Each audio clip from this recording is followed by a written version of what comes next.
Okay, so good morning to all of you, and this is the last class before your paper in the ethics, and there were some doubts, and there was a demand for the questions to be discussed. So I'll be discussing today all the ethics question of the last, that is full test, and from part A, those specific questions that belong to this ethics in governance portion, probity, ethics in IR, etc. Okay, and moreover, only Ajay is here. Rest all are, they do have their doubts, but then they are not present to ask their doubts. So I don't know what to say actually, because there were some people making chats, comments there, so this topic has not been explained, that topic has not been explained. So first let us look at the questions, and then we will get back to whatever the questions the people had, and I'll be taking up them. So you see, the very first is your question number 3A. Integrity, dedication to public service, impartiality, political neutrality, and anonymity.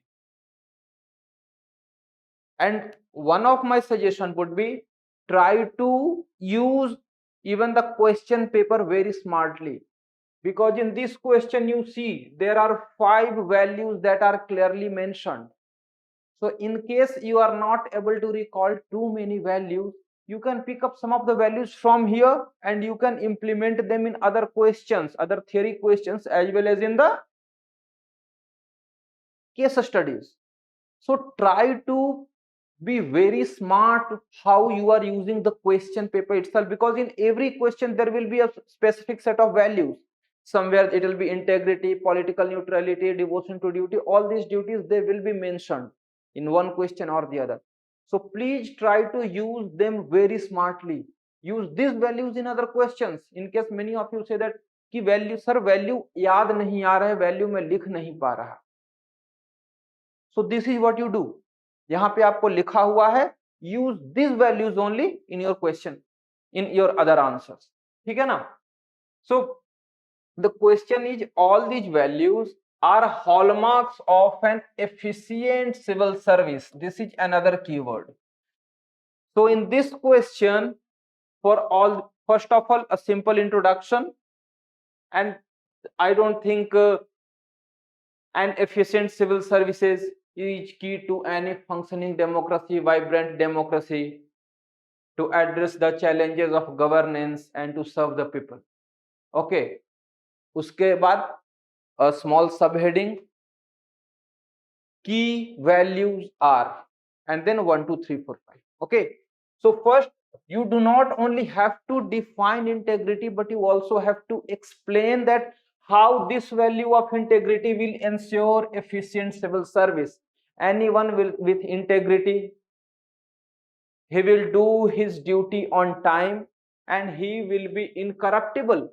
So naturally that will ensure efficient civil service. Then comes dedication to public service. If someone is dedicated to public service, what will be the benefit? He will go beyond the call of duty to address the concerns of the people to achieve developmental goals. Naturally, the civil service, it will become efficient. Then impartiality.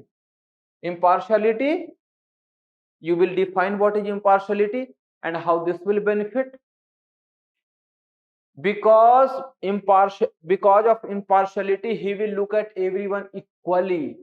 He won't be partisan towards a specific group. And what this does is that this will strengthen people trust towards the government, towards the bureaucracy. So if people are trusting a bureaucrat, if people are trusting the government, naturally they will go back to the government for all their concerns. As a result, efficient civil services. Next come political neutrality. Because of political neutrality, there will be better trust and coordination between the political executive and the permanent bureaucracy. So terms, these are the terms that you can use there. One is, regarding politicians, do not simply use the term politicians. Politician in general, they are a different breed. But those politicians who are part of the government, for them, use the term political executive. Okay, they are political executive and they are non-permanent in nature. With change of government they will change, but then comes permanent bureaucracy. So this is what differentiates this executive from this executive. They are permanent, but they are contingent upon which party is in power. So naturally, with political neutrality, there will be greater trust, greater coordination, and that will lead to efficient functioning of the government. Next, anonymity.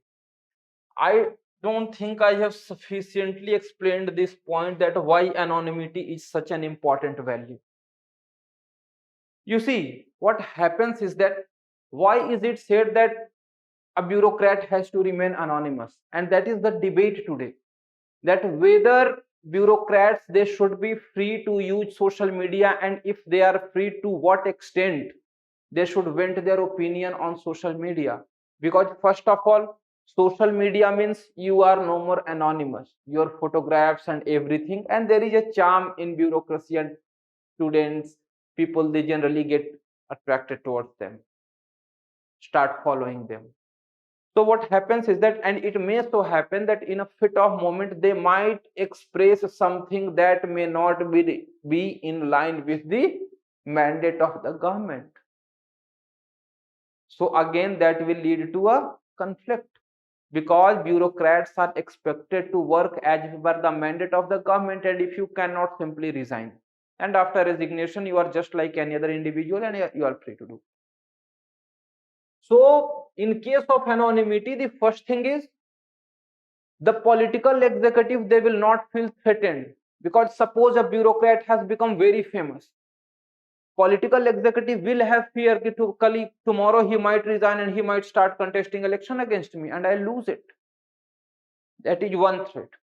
Second threat is that the bureaucrat might use this to his advantage. He might force the government not to transfer him, because if he becomes very famous and he is being transferred, public will come on the roads, and there have been many such examples.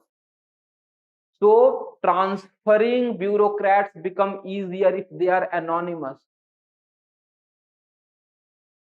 And moreover, public's direct accountability is for political executive and not the bureaucracy. For bureaucrats, it is indirect accountability. So that is why anonymity is a very key value for efficient civil services. Okay, so conclude with, by upholding all these values, efficiency of bureaucracy, and as a result, rapid development or rapid transformation of the society can be ensured. Be very simple in your introduction, be very simple in your conclusion. Keep it introduction brief, keep conclusion brief, and main focus should be on the body portion. Okay, next question. Ethical dilemmas are bound to occur for any civil servant. Suggest ways. And I had explained this in the class during the crash course, that how we have to handle ethical dilemmas. Okay, so first question. So here in introduction, naturally you will define what is an ethical dilemma. Okay, and after that, why is it bound to occur, right? So what sort of dilemmas can be there?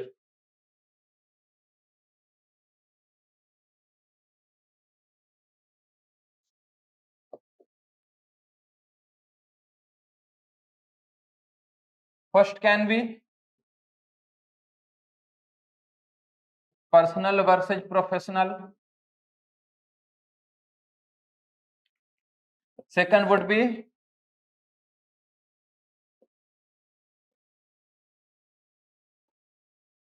obedience to authority versus integrity. It means many a times it does happen that political executive is saying you to do something, your seniors are saying you to do something. So that means you have to be obedient to the authority, but they may not be in line with the integrity, professional integrity. Suppose your politician is saying that, okay, this is the road project, turn it around that way. And this is a case study that we had discussed, so that the value of his land gets increased. So if you go for obedience to authority, you are going against integrity, and if you uphold your ground, there is a case of disobeying the authority. Then third is values versus rules. Very common. Suppose you think that someone is needy, someone needs to be helped, but that person does not have required documents. So you have to act as per the rules, but they are going against the values. Then dilemmas, and similar to this one, because of political interference. This one and the top one, they are almost similar. Okay, so these are some of the dilemmas that might happen. Okay, and then what is the second part of the question?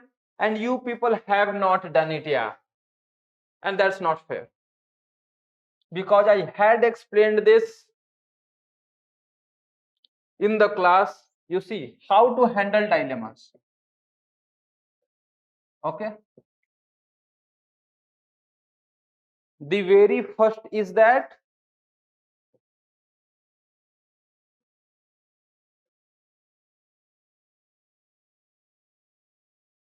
your act must be legal.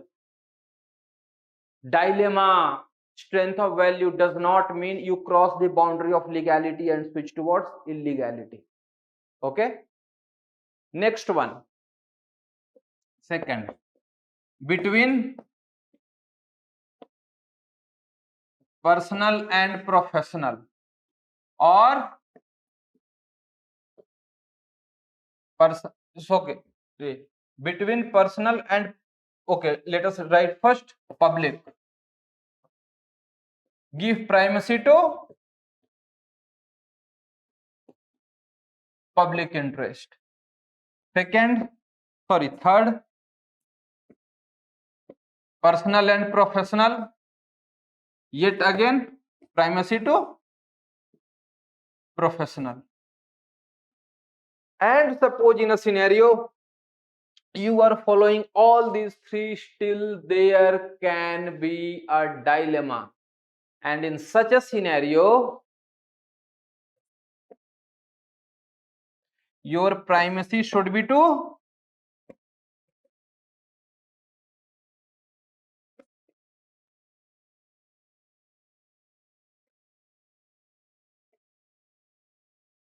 least advantaged, and you can give reference to Gandhi's talisman. In case of dilemma, because you must have seen in the beginning pages of every NCERT, Gandhi's talisman is there. So that is the best thing that you can give reference to in questions about handling dilemma. That talisman says that imagine the face of most downtrodden person, most underprivileged person. Is your action going to benefit that person? If yes, do that.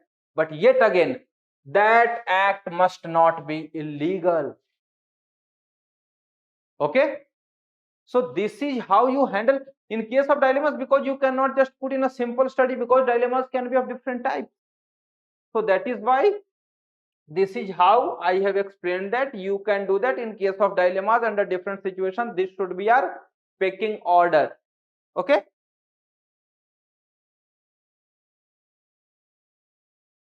so this is the, and apart from that, suppose there is something else. This is in case of individual, and what there can be a case that what are institutional steps that can be taken. I am adding this up, so because you never know what can be a question.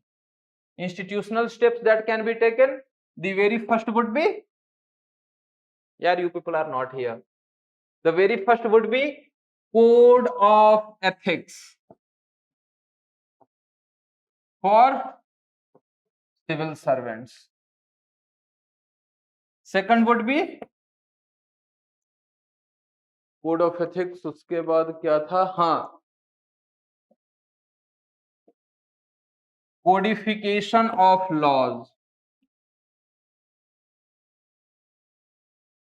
Third would be limiting discretionary power, because in generally many a times dilemma between personal and professional, it is this discretionary power that becomes the source of dilemma.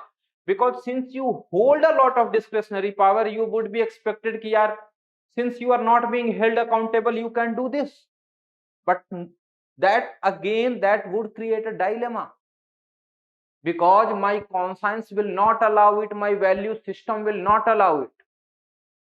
So limiting discretionary power. And fourth would be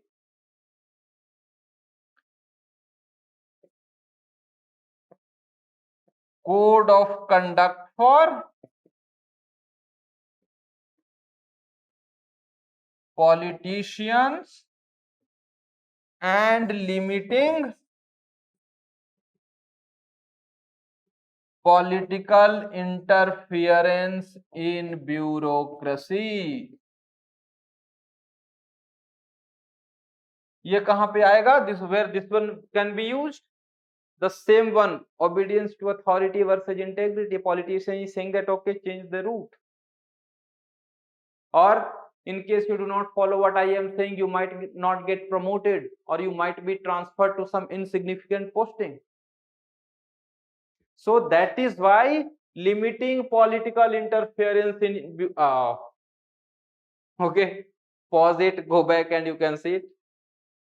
So codification, sorry, code of conduct for politicians and limiting political interference in bureaucracy. These are some of the institutional steps that can be taken so that dilemma does not occur, because in any case there will be dilemma, that if I am standing up for my values, what about my professional career? What about safety of my family members? Because any individual in general is not ideal. They have to think about other people associated with them. So we need to take steps so that such dilemmas, such challenges do not occur in front of them. And yes, since I am discussing dilemmas, you people generally tend to make a difference between key issues involved versus not key.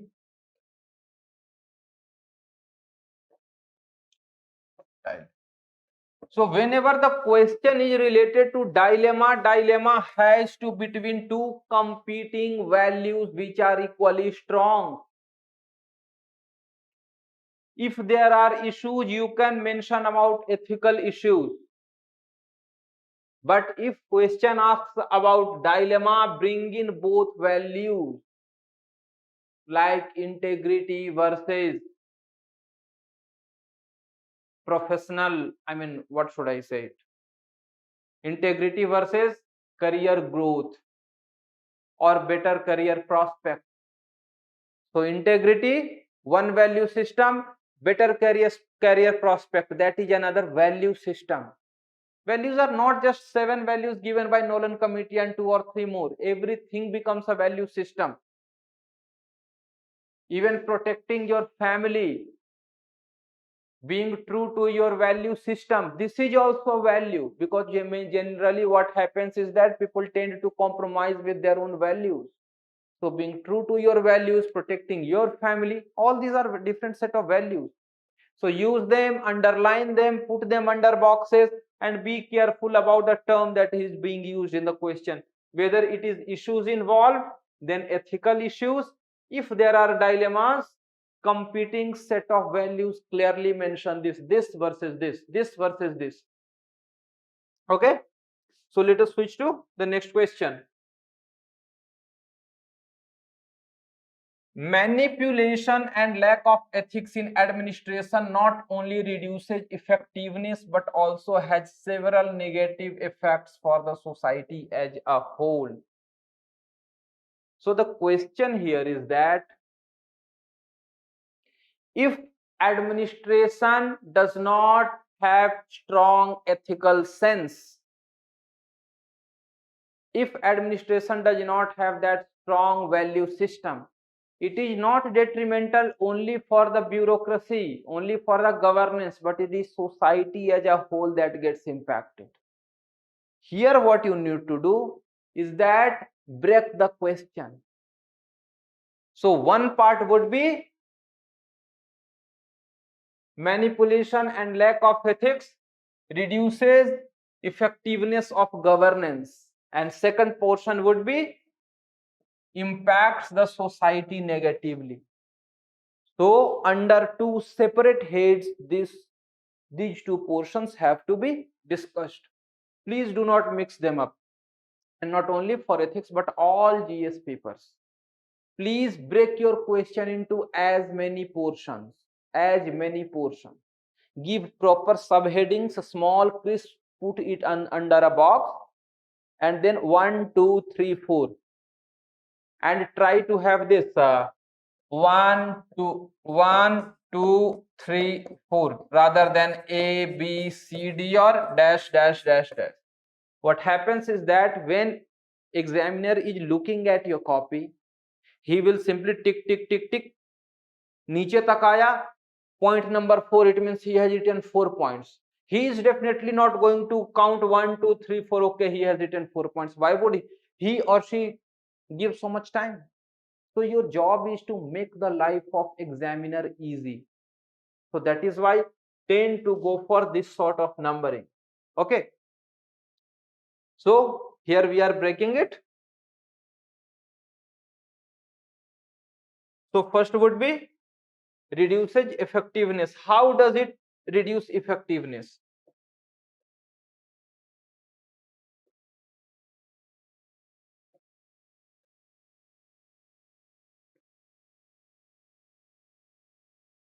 Naturally there would be distrust because of manipulation, and this bureaucracy or administration is not ethical. So naturally public will start distrusting them, that no, they are not as per what is expected out of them and they are corrupt. Naturally next would be corruption, because breeds out of it, because they have started distrusting, then they would expect that okay, by taking money perhaps they will be able to, they'll be doing my job, so that breeds corruption. Third, reduces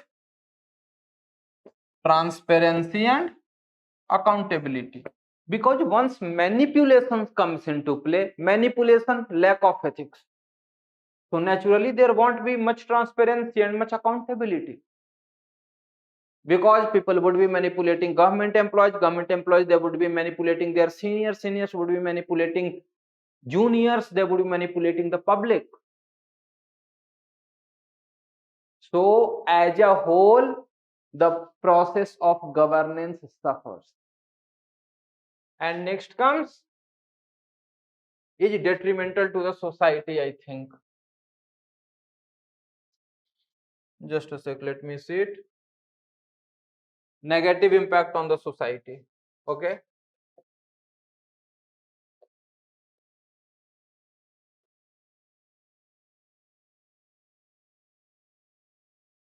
The very first would be corruption would naturally be here. But first I would say is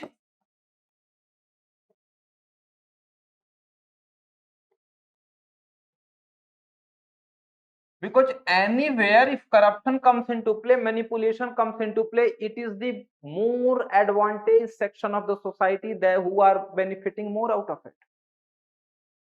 So naturally, social inequality will increase. Otherwise, what is the purpose of the government? To help the most disadvantaged. So if most disadvantaged is being helped, their socio-economic condition would improve. As a result, inequality that will go down. But here, since it is lack of ethics and manipulation, naturally social inequality will increase. And what this will lead to? Unrest and violence. And you can give example of, there are so many, Naxalism or caste wars in Bihar. You can give example of all this. And third is, people develop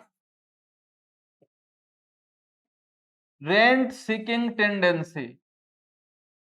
You can use this for impact of corruption, impact of manipulation, lack of values, lack of ethics. What is its impact?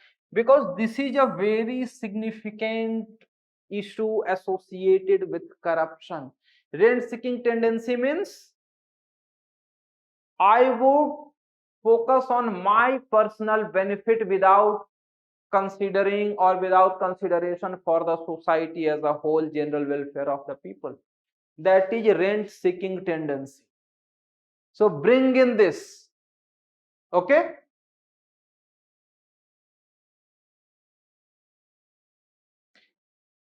And yes, I have written one more point, and that is values and morals of future generation gets compromised. Once society becomes corrupt, the younger generation, the children, they would look up to people that, oh, he is so wealthy and he is being revered by the society. Then question comes, how did he become wealthy? Oh, he is so corrupt, he gets money from here, from there, from there. So children think that it is not the values but the money that is more important. And the younger generation, they tend to get corrupt. So that is another very, very important issue associated with corruption and lack of ethics, lack of values in administration. So now how you will conclude this? I think I have written something. Yes. So an ethical administration not only makes the governance more efficient, but also leads to societal regeneration or societal rejuvenation. Okay. So in introduction and in conclusion, I am trying to link both these aspects, both the two aspects of the question, that are society and administration. So in conclusion also you saw I am bringing in both aspects, society as well as administration, and in introduction also I was giving reference to both of them. So in introduction and in conclusion, try to give reference to all the parts of the question, so that when examiner looks at your introduction, he gets to know that this person is aware about different parts of the question or different demands of the question. Okay. Question, let me have some water.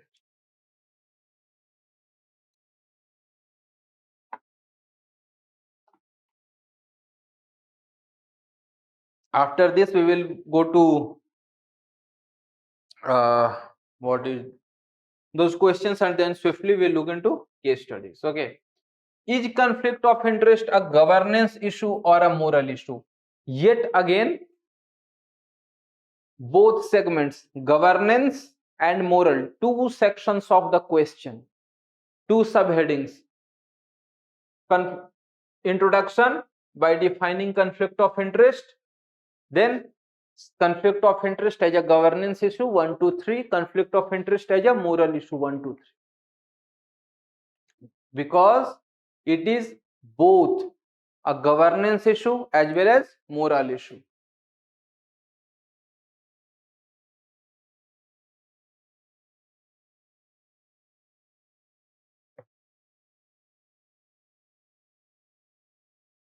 So first, let us look at it. How is it? I think I should not write. I'll simply dictate it because we might be running short on time. Okay. So conflict of interest is a governance issue. And the problem in India is that we consider conflict of interest as a moral issue. It is not a legal issue. In USA, it is a legal issue. If you do not disclose your conflict of interest, you can be and will be penalized. In case of India, it is not so. So that is a big issue. So that is why it becomes a governance issue. Why? Because the law itself says that it is a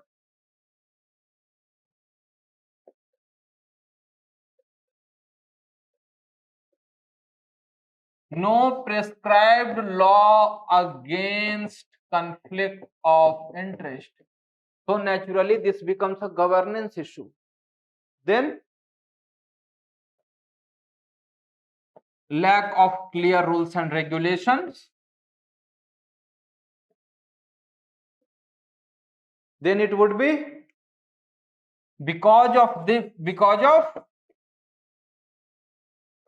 continuation of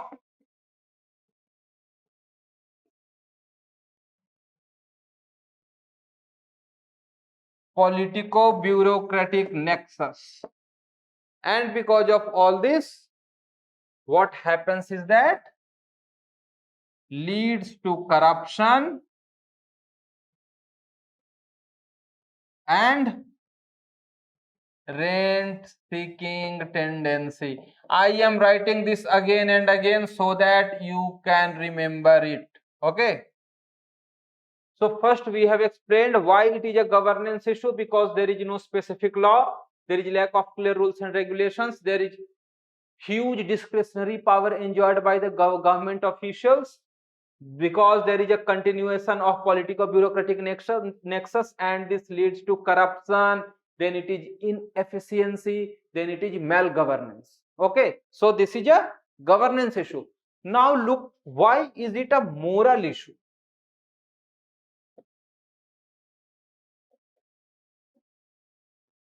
It is a moral issue because if any bureaucrat or any even politician, any government official, if they have a strong value system, they have strong morals, then naturally they would be very clear about their conflict of interest and they would naturally disclose it.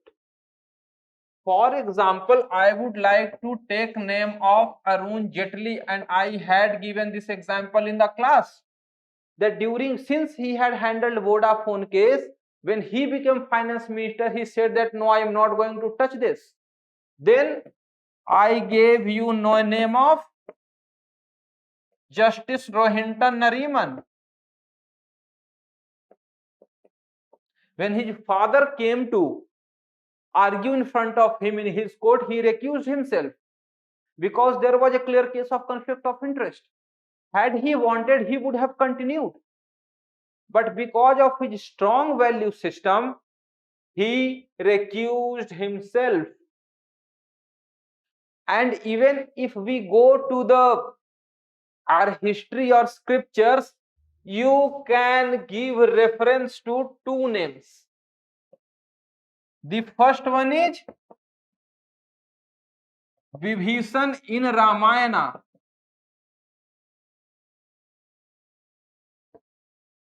He was living in Lanka, but since he had that strong value system, he clearly stood against the wrong acts of his own brother. Or even in case of Yutsu during Mahabharata, if you can recall it, but I doubt that you people remember it. So leave it. So this is how you can give examples that it is a moral issue as well. Okay. What is the next part of the question? Discuss role of values in handling conflict of interest. So either you give it there, in case of you have already given one example, suppose Arun Jaitley or Rohinton Nariman, and Here you can give example of Vibhishan. Role of values. First of all, if a strong value system means you will recognize conflict of interest and you will not ignore it. Then if you have strong value system, you will go for doing what is right rather than what your family members or keen, near and dear ones want. Then rather than caring for the laws, you will care for ethics and spirit of administration. This is another value system, spirit of administration. And spirit of administration goes beyond law. Law is simply written, law is simply codified. And if conflict of interest is not codified, you can always say that, okay, this is a conflict of interest. This can be a conflict of interest, but I am not breaking any law. But spirit of service means you respect not only the words, but not only the letter, but spirit, the essence. And essence would say that conflict of interest is something you need to disclose and you need to ensure that even directly or indirectly you should not be benefiting yourself from any of the government acts or your actions in governance in a way that you should not be benefiting or you should not be getting anything in return. So that is how the role of values come in handling conflict of interest. Next one is internet expansion impacted our cultural values. Here you people have done the most common mistake, and that is 1, 2, 3, 4, 5 only negative. We have to be a balanced individual, and a balanced individual always looks at both sides of the divide.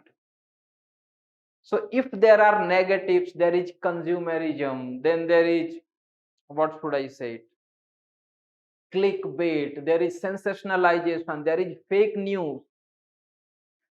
At the same time, it is also a case that it has made us more aware about the rights of individuals,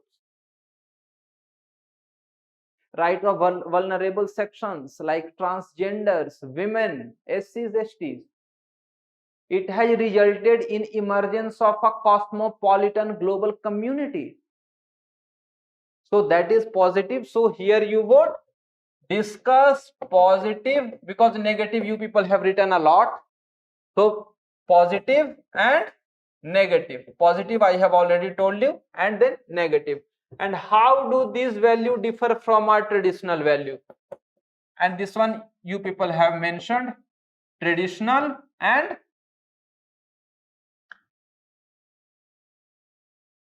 what should I say?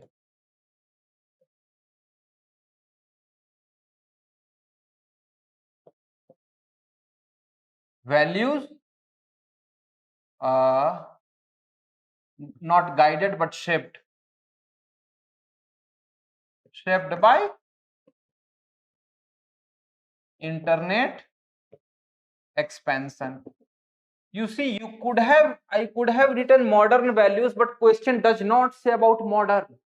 So we have to be sensitive about the question. What are the key words in the question? So that is why rather than writing modern values, I have given it is a bit bigger subheading that I have mentioned values shaped by internet expansion. Okay. So this portion also you people have handled it pretty well. Okay. So and this is quite common that okay. And here also you will go for both positives and negatives. Okay.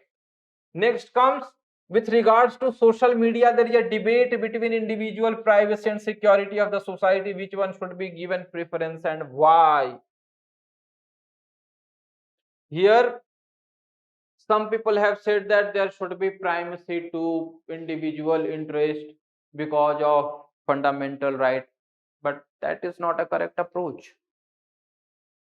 because the point is that being a bureaucrat or being even a rational citizen, You cannot undermine interest of the society for the sake of interest of the individual, because we are not Western societies, and even Western societies, they also looking into interest of the society.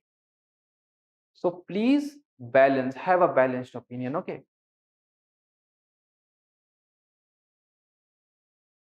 Individual privacy, security of the society.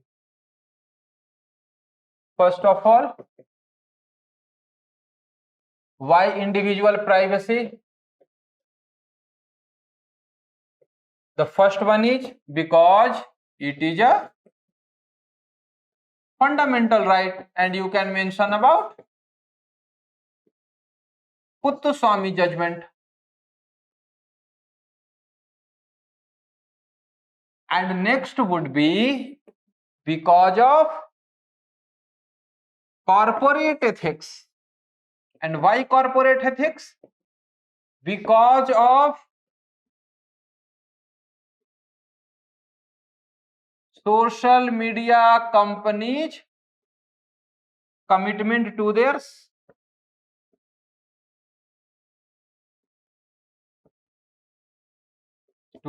customers.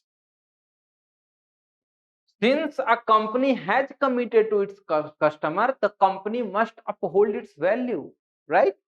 So that is why, because of these two factors, primacy to individual's privacy. But then comes the second one. And what is the second one? I think security is the term. Security, yeah.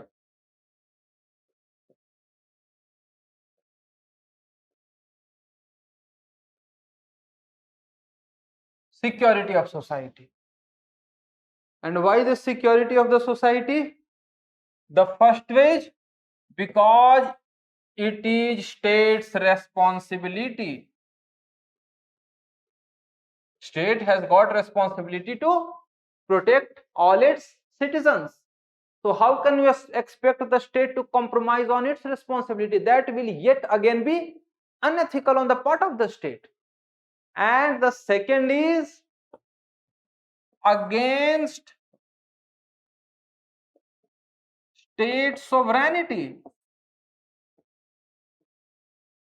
You are arguing that I am a company and I have committed to my consumers, so I would uphold my commitment and I will ensure that their privacy is not violated. But the state would argue that I am the sovereign in this land and not you. So naturally, a sovereign's command, a sovereign's commitment will always get primacy over the commitment of any individual company. Okay. So this is how you will bring in what are the key issues in both of them. Okay. And if there is a question, I hope there can be a question, because this matter is a lot in the debate. And then comes which side you are on. So naturally, the purpose should be on balancing the two. The focus should be on balancing the two. The first is state should regulate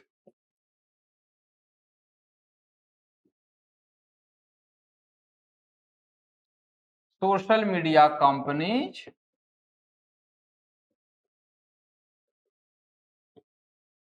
okay, in the interest of society in general, society as well as economy. Because if you will go for strict regulation, strict interference, it might be it will go against the interest of the economy, and it might even go against the interest of the society. And if you go for loose regulation or no regulation, it might be interest of the economy, but there is a greater chance this will go against the interest of the society. So state needs to regulate, but at the same time it comes the role of civil society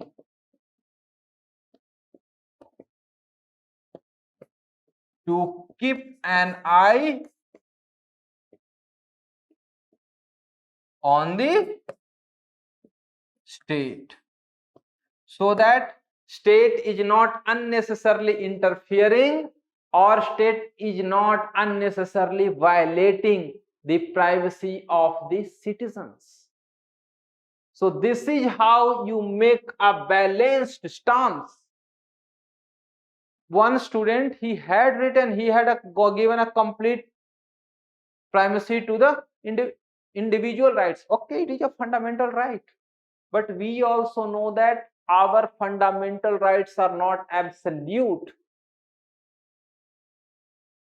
So if none of fundamental rights are absolute, how can you give this one to be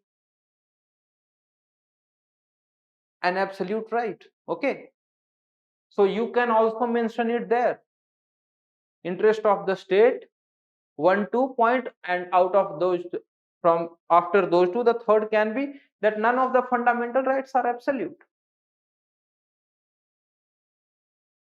Okay, so I think section A is over. I don't think anyone has got any doubt.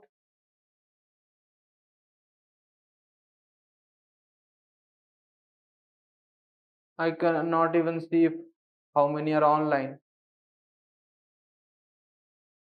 Okay, so now we would be going for section B. And before going to section B, some specific segments that you people had asked questions about. I think one was related to just a sec. And yes, regarding that, let me, on that WhatsApp group, there was a question regarding that you are the you were the chief secretary. So you be careful. The question was not saying that you are the chief secretary. Okay. Just a sec. No. I'll come to that as part of discussion of this question. The one was related to prohibition dilemma. Yes, Deep had asked this question.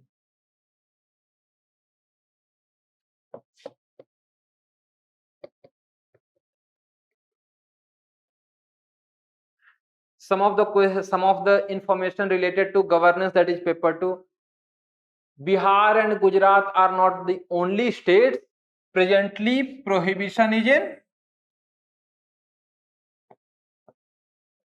Gujarat, Bihar, Mizoram, and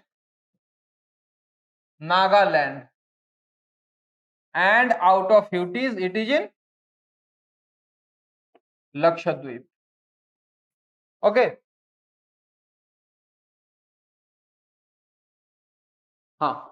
In case of Mizoram, between 2014 to 2019, it was the case that prohibition was removed, but then it was again impacted.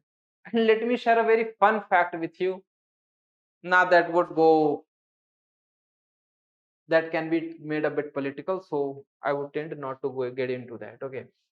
So, and these are not the 4 states. The case of prohibition started with its imposition in the state of Madras by Sri Rajagopalachari, and in Haryana it has been imposed, then removed. Then in Andhra Pradesh it was imposed, then removed. Then in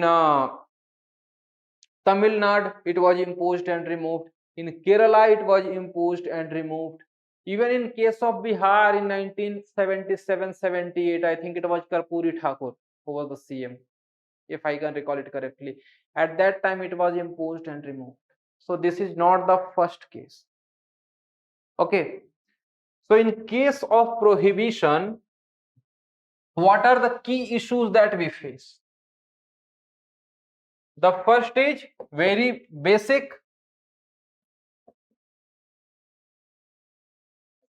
freedom of choice. If I am a matured individual, I should have that freedom. So, against the basic of fundamental rights. Then for the state, loss of revenue. For Bihar, a poor state, it is expected that loss would be roughly around 6,000 crore. Just imagine the volume. And not, this is just because of loss of revenue. Imagine the loss of employment, because your tourism sector just cannot grow. The CM says that जिनको आना है आइए, जिनको पीना है वो दूसरे state में जाइए. State is not a CM's fiefdom. State has to be run as per the interests of its citizens. So people who would have come to Bihar, what they do, they would come to Bihar, they would visit the places around, and in the night naturally they would tend to go to either Jharkhand or West Bengal or towards Uttar Pradesh. Because if you are on a tour or on a trip, naturally you would prefer to relaxing yourself in the night. And since Bihar they say, so this is what happens. And opposite to that, in Gujarat, tourists they do get permit.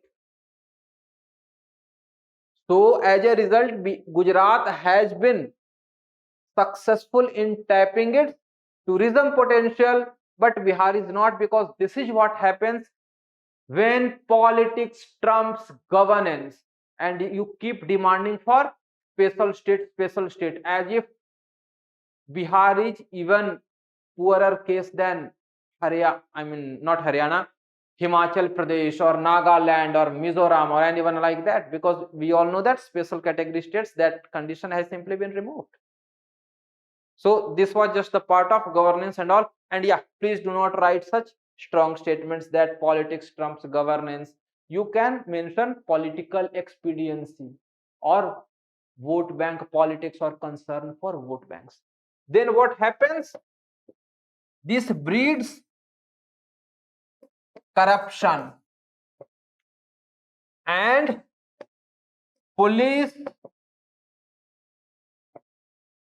high-handedness.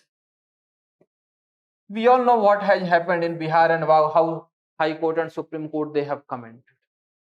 So that is nothing new. This is one side of the discussion. Let us look at the other side. It is the state's responsibility to look into the health of its citizens. Okay. And then what is the second argument? The second argument made is that it leads to, it can be key to tackling poverty, then reducing domestic violence, as in case of Bihar. So this is another, and moreover, apart from that, it is alcohol consumption is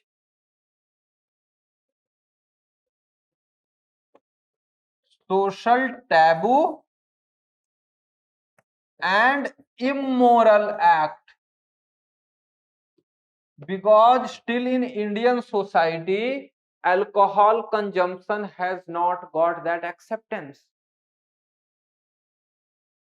So then comes the question, what we should do. So yet again the focus should be on the interest of people in general, state in general, society in general. So what we can do here is that, one is, you can mention about Gujarat model, that permission to tourists. Now this comes why? Because this would compensate for loss of revenue and attract tourism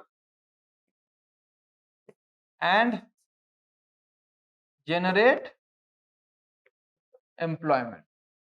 This is the first case, one case, Gujarat. And the next one, you have taken care of tourists that whosoever wants it, they can go for it. But what about the citizens of the state? Are they lesser human than the tourists? So here you will take care of the citizens of the state. And what we should do here? Bring in the role of Gram Sabha. That power to take decision related to prohibition should be with Gram Sabha and the responsibility of the administration to enforce it. So if Gram Sabha more than 50% of the population says that no, in our area prohibition should be imposed, in this panchayat prohibition should be imposed, impose prohibition in that particular panchayat, because poverty, because of this alcohol consumption, liquor consumption, this is mainly a challenge in the mainly in rural areas. In urban areas this is comparatively lesser. And you see, there cannot be an ideal situation. Since this is part of governance, we have to suggest some practical suggestions, practical situations, so that both of these can be balanced. Okay, that neither there is loss nor there is police high-handedness. And moreover, if Gram Sabha has agreed, naturally implementation will become easier, because it is the people who would be willing that no, in our area liquor must not be sold. So if anyone goes for production of spurious, and yes, another issue with alcohol consumption is that this leads to production of spurious liquor, causing death and blindness. Poor enforcement, all these are issues, and that I think you all are aware about. You must have read it as part of governance. So if Gram Sabha says that we do not want it and anyone goes for producing spurious liquor, naturally people will go against it, they will protest, they will inform the administration, and it will become easier. You see, the bottom line of governance is that you just cannot implement the law that people do not agree to. Till date, dowry cases are continuing. Why? Because people till date do not consider that to be something immoral. In the societies where, or younger generation which has started considering it immoral, that why I should take money, naturally dowry has stopped. No doubt state has a role in nudging, but state cannot make a law and suddenly it will get implemented. Ultimately it is the people who have to agree to it, and this is something you can write in your answer regarding any sort of implementation of any drastic act. And there, that is why the role of Gram Sabha, because Gram Sabha, institution of direct democracy, people are directly involved in decision making. So if people are agreeing, naturally it will be implemented, and role of district administration will be to implement it. So no spurious liquor, and naturally corruption will naturally tend to come down, because even if the administration supports, it is the public who would oppose, right? So that can be another suggestion. I don't think you people have, neither here you have sent any question nor on WhatsApp you have got any question. So that's about spurious liquor. Any other topic? Okay. Case study positive in nature. This one was related to the plastic one, and I think I had discussed this in the class, if I can recall it correctly. The question number was question number 11, 2020. So you see, here the question is, the company is about plastic, but the focus is on larger issue, that how a company should be run. So in case of plastic, you will say that it is a polluting industry, but since but I would assume that all the rules are being followed for pollution control, because since they have not mentioned it, whether it is polluting or it is not polluting, we would tend to take people or take institutions in right spirit, in a better sense. Be positive, have a positive attitude towards those institutions or those individuals. So by default, we would tend to consider that this is positive and all those steps are being taken care of regarding pollution and all. Next comes, then what you would do, the question is that critically analyze the story of APW and state the ethical issues involved. Do you consider as a role model? So generally ethical issue is that since it is a plastic, it is a polluting industry, but then you would mention that it does seem that since there are no specific mentions, so it does seem that they are following all pollution controlling measures. Then comes, he has generated employment, जो कि अच्छी बात है. फिर profit sharing for improving the quality of life of people, part of CSR, either you can mention about corporate social responsibility or stakeholder capitalism, not just shareholder capitalism but stakeholder capitalism, because people living in Noora village around that industry, they are also the stakeholders. So by investing in improving their lives, the company is going for stakeholder capitalism, which is an ideal that must be followed by all the companies, and this will tend to reduce the industry conflict with the local population that we have seen in around Sterlite plant. You can mention about Thuthukudi Sterlite plant. Greener village, renovated village temple. So yet again, focus is also on environment because they are improving the greenery. So overall, the quality of climate, air, they will also improve. So this is also a good thing. He also helped to increase the frequency of buses, so easy transportation. So some other people, they can go for some other trade and business. So naturally more employment and greater prosperity to the village. Then using CSR funds for women self-help group, it means women are vulnerable sections, so they are also focused on uplifting the vulnerable sections, that is the women, subsidize primary education for the children, so focus on. So yes, till this point everything is good, well and good. In 2019, minor fire quickly extinguished as fire safety protocol were in place. So this is also positive that they had taken care of all fire safety protocols. So they are in general a rule abiding, law abiding company. But comes investigations revealed that factory had been using electricity in excess of its authorized capacity. This was soon rectified. Production failed for 4 months. So this one also you will write all this as positive. But what is the issue here? Issue is that use of excess electricity against authorized capacity. This is something that must not have been done.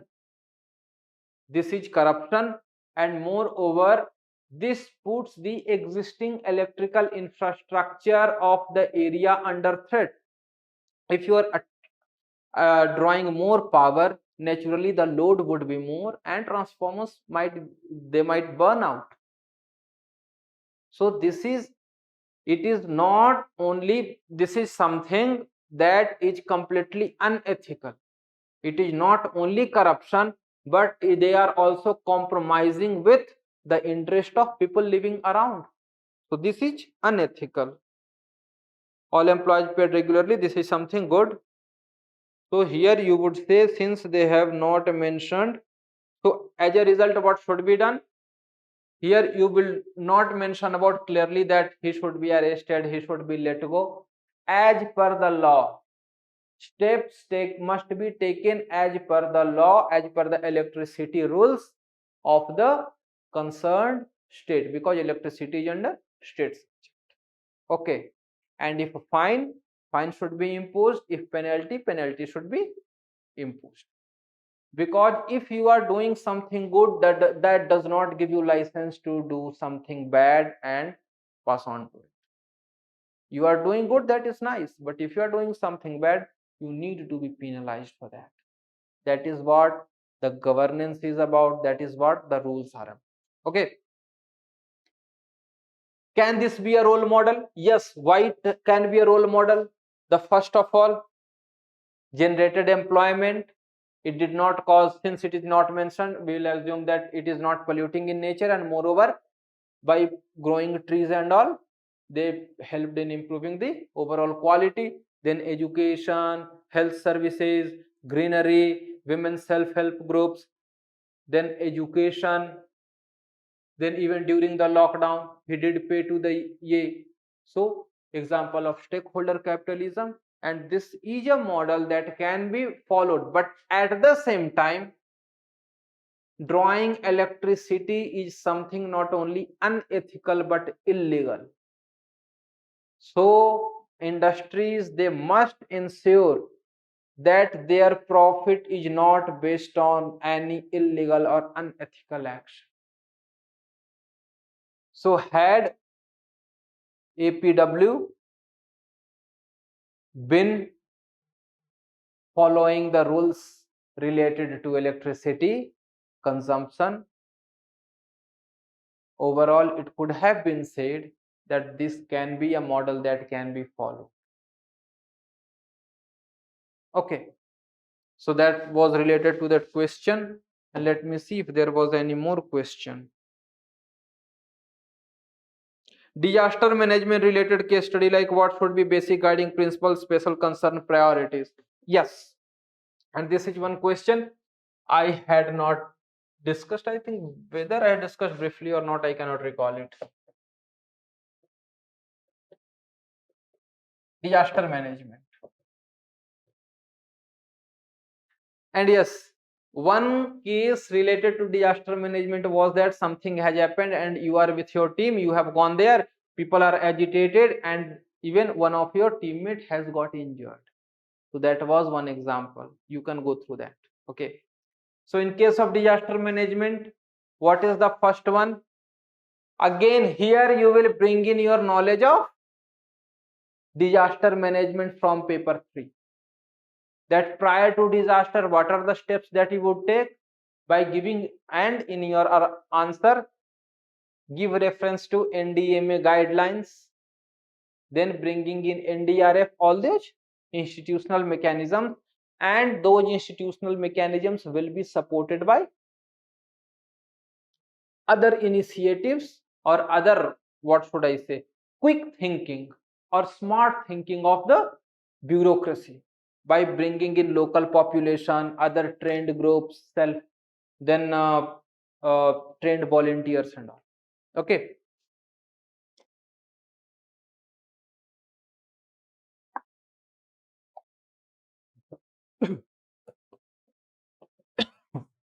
Priority. So naturally, sorry, in the beginning you will be taking all those steps regarding ensuring that availability of food, water, fodder, shelter at high places, I mean depending upon the nature of the disaster, and there you will bring in your knowledge of disaster management. As I said, what should be the priority? Priority should be vulnerable sections, right? elderly, pregnant women, children below 10. You can take a discretion, it can be 10 or 12 because generally we tend to say that up to 10 they are much weaker. Then it would be yet again women and children, those who are below 18. Okay. And the young population, you should try to use them for helping out. Another is that you should devise some leadership, that okay, if there are some people, suppose there are some retired military personnel or retired CAPF personnel, because generally they are in the society, so you would take help of them. There are some specific people who have experience of telecommunication related issues, or someone who is good at swimming and all. So suppose there is a flood, naturally you would take help of them, because NDRF, there can be a delay in their coming, or even if they have come, they might not be adequate. So these are some of the practical, you see, in case of case study, you have to be very practical, you have to stand there and you have to think what are the steps that can be done. Do not, the very first thing would be ensuring that they are taken to safer location, and ensure that as per the guidelines there is sufficient food, sufficient water, sufficient fodder, and medical services. If medical services are not sufficient, they are not immediate, you would get information about the people. Suppose there are some elderly who are retired from medical profession, or someone who is already in the college, perhaps in third or fourth year. So this is how you tend to collect resources and use them. Be very much practical that how you would do it. In case of disaster management, it is not rocket science. Your knowledge of disaster management will be there, but that will be limited to institutional arrangement. Apart from institutional, it is more about man management that they are trying to know about. And this is how we'll do man management. First of all, vulnerables, there should be the priority to be shifted. Then even in case of vulnerables, you can bring them under category. And suppose even in case of there is a leadership, or suppose there was a question that suppose some politician is also there, and politician is asking that I should be evacuated first, I should be evacuated first. No, your first responsibility has to be these people. And there you will say that I will use emotional intelligence to convince the politician to help people out. If media looks at the politician helping people, this will project a positive image. But if media finds that he is asking to be evacuated first, this will tend to have a negative image, and his future electoral prospects might get compromised. So this is how you have to be on your toes, thinking that how practically I can handle this. Okay. So this was related to disaster management. Was there anything else? No. Now let us look at the case studies.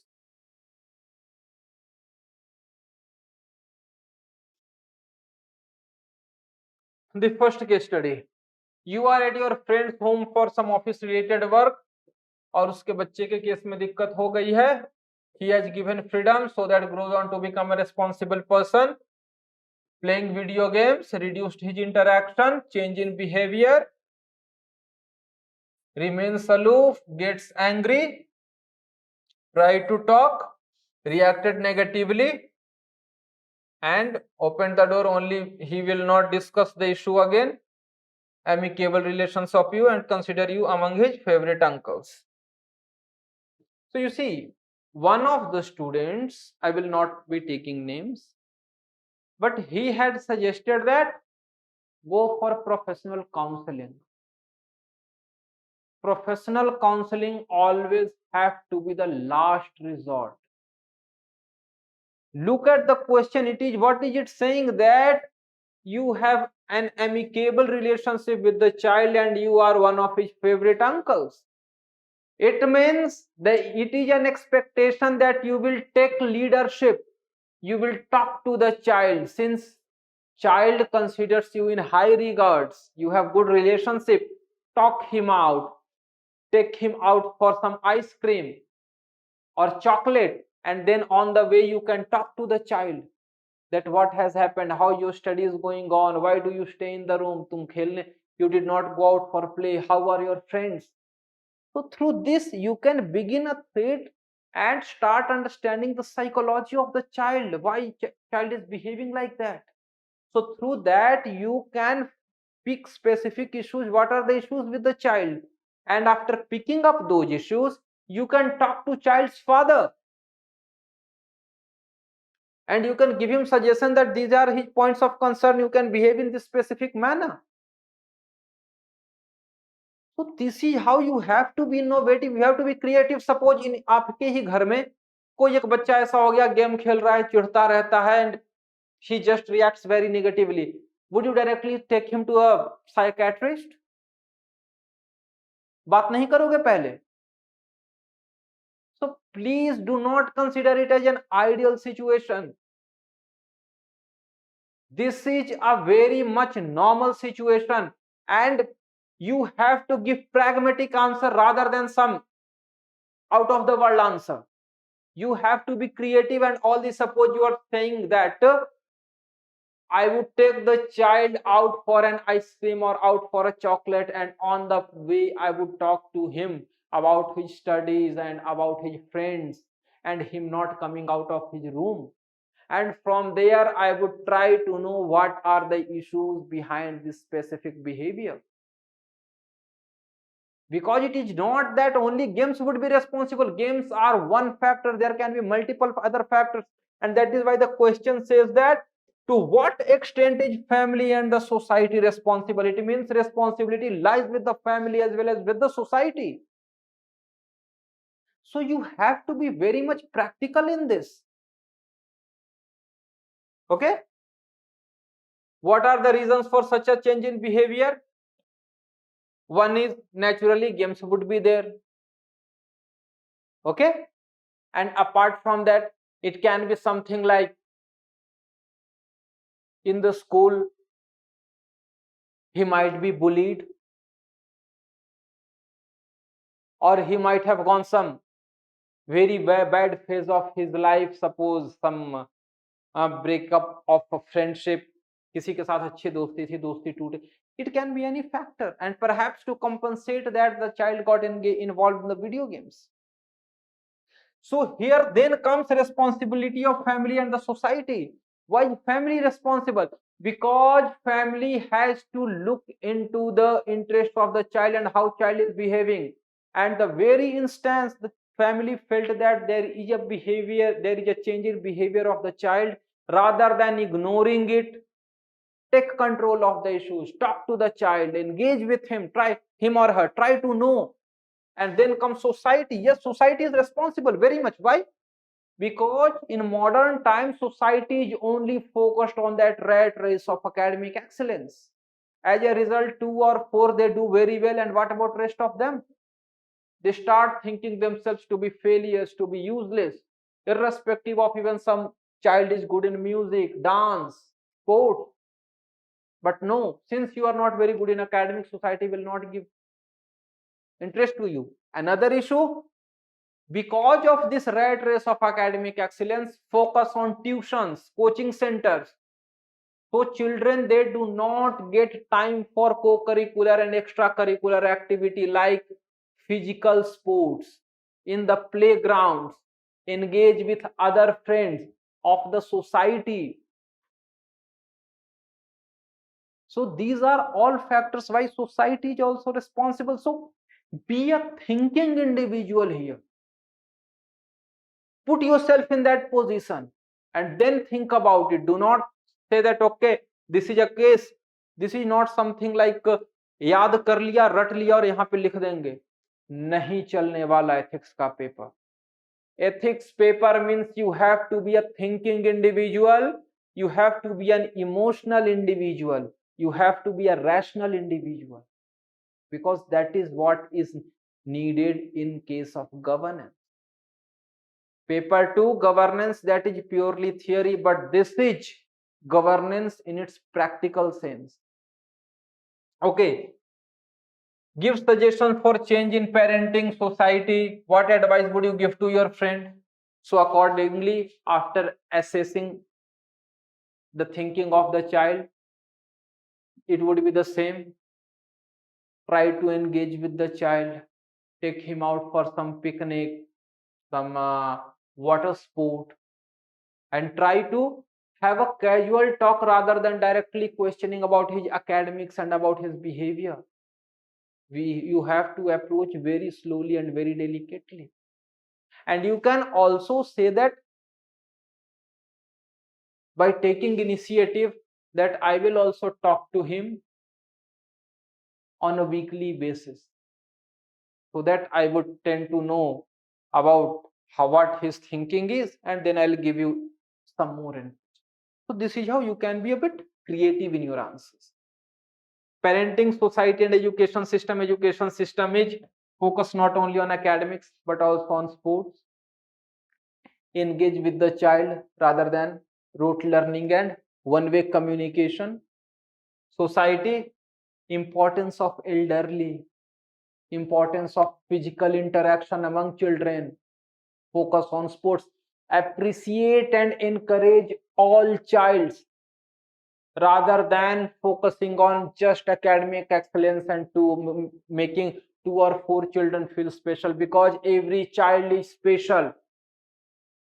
Given an opportunity, every child can excel in their respective fields. You can mention about all this. Okay, regarding parenting, do not ignore, do not get involved into professionally so much that child feels neglected and finds some other route for emotional support. You can mention all this. Okay, then is officer for verifying citizens to ascertain the citizenship. And yes, before I come to this question, there's somewhere asking that, sir, you are saying about a small introduction, and Satya sir has said the facts of the case. Take it in this manner. There can be different ways of approaching a question, writing an answer. And if there is a diversity in your method of approaching of answer, for an examiner, it will not be monotonous. Some you can give a detailed introduction, somewhere just a brief introduction, and then facts of the case. And yes, facts of the case does not simply mean that, okay, you are picking up 3 lines from the question and writing them down. No. Facts of the question means you have read the question, the case study, grasped it, and then briefly in just 2 or 3 lines you are presenting the whole matter. Okay. And another aspect is that when the question asks about what would be your course of action, and I have said it in the past, and before examination I am reminding you about this, that while discussing course of action, don't just write I will go for option 2 and 3. This is not the demand, because both with option 2 there are some issues and with option 3 there are some issues. So, and course of action is the most important aspect of the answer, because here you show that you think like a bureaucrat, you think rationally, and you tend to address all other concerns that are with option 2 and option 3. So here, rather than giving option 2 and option 3 a very detailed procedure, first I would do this, second I would do this, third I would do this, if not this then this, then if not this then this, this is how you will explain your detailed scheme of doing that thing. rather than just giving option 2 and option 3, because both these options have negatives. Have you explained how you are going to address those negatives? You have to explain that I would try to convince, and it is expected that they would get convinced. It may so happen that they are not. If not, then I would do this. I would demand for a written order as directed by Honorable Supreme Court of India. This is how you have to go about it. Okay. So now look at this question number 8. We have got 1 hour and 8, 9, 10, 11, 12. There are 5 questions. I'll be a bit faster. Verifying documents ascertain their citizenship, identity proof that may produce. Old man, very poor. First of all, he is visibly poor. It is not guaranteed that the person is poor. He is visibly poor. Ascertain his citizenship. His identity proof has been destroyed in a flood. So it is quite natural that it does get. During flood, all these things happen. You feel great pity. So naturally, you have that feeling of empathy and compassion, which is good. You are also apprehensive about the authenticity. Yes. So this is another of the good values. You are objective in your approach rather than getting swayed by your emotions. Okay. So you feel pity, but you are apprehensive, and what is expected out of your text? You cannot just go for acting. Okay. As per your own feelings. Options that you can choose. Enlist merits and demerits of each option. State your preferred option with reason. And preferred option with reason why you have. And since preferred option with reason, it means you have to mention that option and a detailed set of reasons, because of this, because of this, because of this, because of this. And there also you can give certain tweakings, because naturally with that option there will be some issues. So you can suggest that for addressing this issue I will do this, and addressing that issue I will do that. Okay. So let us look at the questions. You will immediately reject the application and ascertain him to be a non-citizen. Again, you are going for quick action, but at the same time, this goes against the spirit of the service. You are not being empathetic, and this can lead to a crisis of conscience. Why? Because you are feeling pity, but you are rejecting him. So on paper you will sign, but this will lead to a crisis of conscience, because somewhere you would be knowing that you are doing something wrong. Then immediately accept his application, believing and ascertain him to be a citizen. Yet again, you are swift in your action. But what is the issue? You are not being objective. Objective means deciding on the basis of facts of the matter. You are not aware about the fact. So this is yet again, it may be a chance that he may be a non-citizen. He might be some anti-social element. You never know it. So that is why this option also there are issues. You will keep his application in a special folder and go out of your way to ensure that his identity proof can be recovered from the respective office.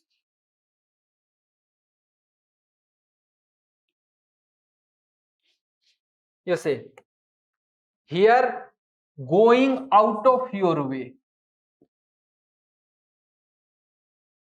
going beyond your call of duty is something, and going out of the way is something.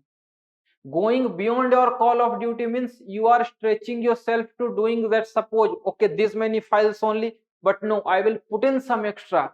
I will go to the ground and I will verify it. that is stretching yourself and going beyond the call of duty, that I will not merely be a signatory, but I will go talk to people, meet with them, spend time with them, and then I will get first hand information. And going out of the way, this is something negative. There might be an element of illegality. So this will show no crisis of conscience, show your empathy, dedication, but at the same time, this may border towards illegality, and this spirit of yours can be misused by some other miscreants or antisocial elements in future. That tomorrow again there will be a set of 7 people who would come that the same had happened with me, and after investigation NIA comes knocking at your door that how did you go out of your way to provide them with all the documents, and you will be held guilty for supporting some terrorist sleeper cell. So this is the issue with it. Ask the old man himself to go. First of all, he is old man, he is visibly poor, he must be distressed. So you are not being, yes, you are going as per the duty, there might be a manpower shortage, accept it, but this is not acting empathetically. This is sort of red tapeism. He himself will go, he might not be aware, there might be a huge delay. So you will help getting the proof by doing what is within your means. Here benefit is that I am helping the older person, and this is not illegal, this is within the boundary of law. And here when it is saying that your preferred option with reasons, and here you will explain the reasons and your course of action, you can give it from your own side, that depute him to a responsible NGO and ask them to get his documents, get it. Now first of all you will ensure that it gets verified. You will ask your office or the concerned police department to ascertain the identity of that individual, and after that individual's identity has been ascertained and confirmed, then you will go for ensuring that his documents are made available to him, and by that time you would make provision for him to be kept in some old age home, but at the same time under surveillance. Unless the citizenship is proven, how can you be sure that he is not a threat to the society? So you take care of him, put him in civil old age home, but at the same time ensure that his movements are under surveillance without him knowing it. So he will feel comfortable, and he will also be looking at what are his actions, and by the time you will try to ascertain, ask the police department to ascertain his identity and confirm it, and then get the required documents. Okay, be thinking, be very much practical about your approach. Okay, next comes country A, country B, country C. Yes, in introduction you can give about, say that similar to Russia Ukraine crisis, and country C seems to be India. So you see, here there are a set of facts or a set of values that we need to decipher from this question. Country A and C, country C have deeper economic and military relations. So you have deeper, if you go for ditching, it means you are not trustworthy, because you have got deeper relations. So again, upholding human values or trustworthiness, this becomes two values. and this is the conflict. Where is the question? This will be an ethical dilemma. Next, both are democracies, but country A is not a democracy. So value wise, whether supporting democracy or non-democracy, because you are a democracy, you believe in values of democracy, so but naturally you will support someone with similar set of values. So this is another ethical dilemma. Third, you have a history of supporting the weaker nations and a staunch supporter of rule of law in international sphere. So what is it? Again, standing for partnership or going for historically held values of supporting weaker sections and rule of law. So these are ethical issues. Okay. Now next comes policy dilemmas. Policy dilemma के case में क्या दिक्कत है? Oil prices have spiked and you are energy starved and you are recovering from COVID. Other partners. So what are the policy dilemmas? The first is,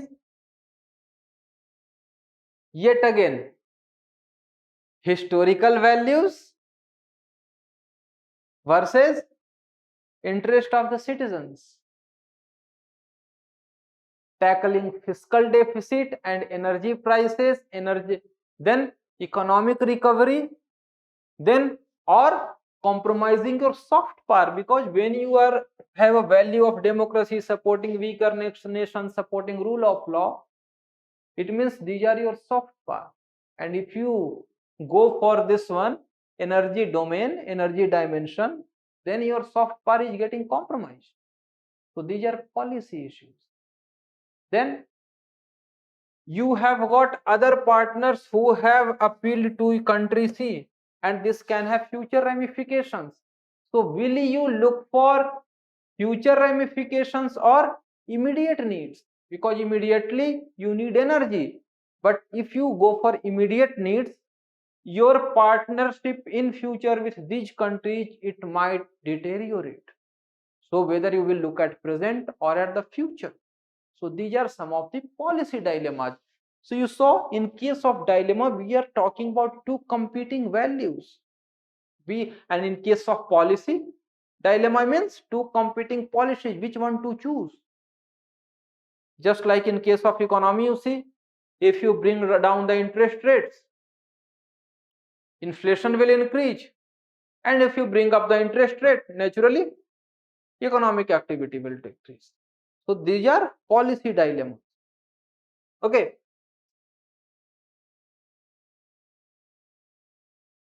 What would be your advice to the government? And here 1, 2, 3, 4, 5.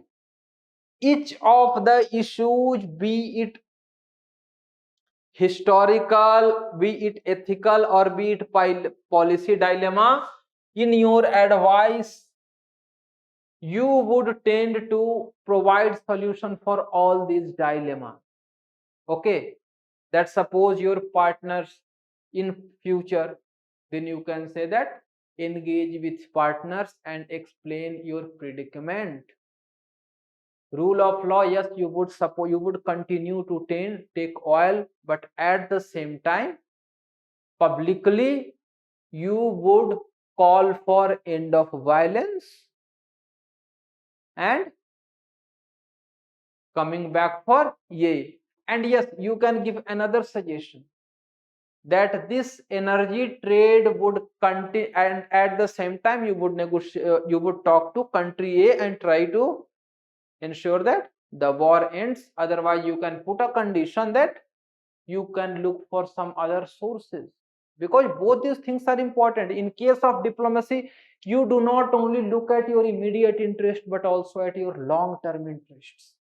So that is why you see, what we are talking? We are talking that yes, we will agree to cap on Russian oil, but you have to ensure that prices will be stable and ensure that Iranian and Venezuelan oil it is in the market, because we also know that unless JCPO matlab Iran comes back to the nuclear deal, Iranian oil is not going to be in the market, and so Russian oil will be there. So this is how we try to balance it out.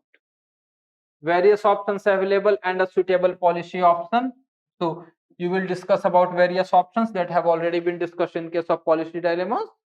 This can do, this can do, this can do, but उन सारे के साथ policy option के साथ what are the issues with them, and then your suitable policy option. And as I suggested, मत करना option A plus option C, option A and option C, or I will go for option C. No, this is the key. This is always the key question. What is your option? 1, 2, 3, 4, 5. In that 1, 2, 3, 4, 5, you will address all the issues. That since this will be the, we will do this, but this can be the challenge, but for addressing that challenge we will engage with our partners. Then we will try to convince country A to avoid the war and go back to diplomacy. Otherwise you will look at some other partners. It is impacting your relationship with other nations. So in this way, by persuasion as well as coercion, you will try to convince the state. You cannot say that I will. You will try to. You can only try. What is the outcome? You cannot decide. Okay. Next comes question number 10. The spread of COVID-19 has been decreasing. Preventive measures, strict lockdown for more than 8 months. Okay, pretty long time. Suppression of economic activity as expected and livelihood of common public. Lifting of restriction is the demand. People are losing patience as expected. There have been instances of suicide because they lost their source of livelihood due to lockdown for a long time. However, as per the experts, lifting will, without complete immunization, may lead to recurrence, which you do not want it. Scientists and pharma companies have been putting a lot of efforts, this is nice, to ensure that availability in enough quantity, availability is satisfactory. Then there is hesitancy among the masses. Following are some of the misconceptions that people hold. Okay, so this is a as usual normal case, that there is a lockdown, and because of lockdown, loss of economic activities, and because of that loss of economic activity, joblessness, and even there have been a few suicides. There is a demand for lifting lockdown, but if you lift it, cases might increase. And the good thing is that vaccines are available, but there is hesitancy.